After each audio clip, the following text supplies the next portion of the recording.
Vous avez déjà démarré votre activité et sans le savoir, vous êtes assis sur une mine d'or.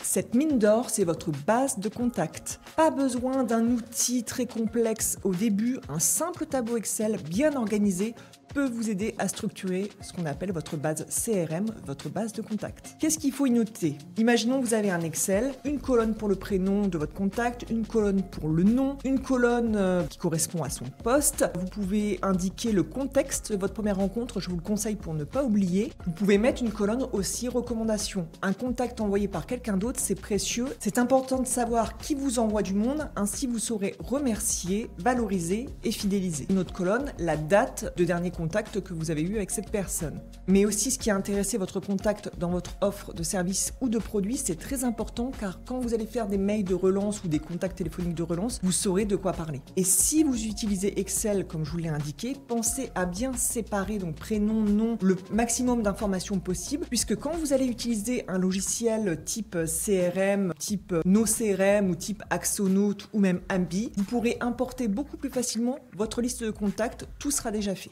Vous pouvez déjà utiliser cette base Excel comme un mini CRM en ajoutant une colonne tout simplement prochaine date d'échange, prochaine date de contact. Ainsi, votre mini CRM, c'est pas juste un annuaire figé, vous l'utilisez déjà comme de la gestion d'opportunités.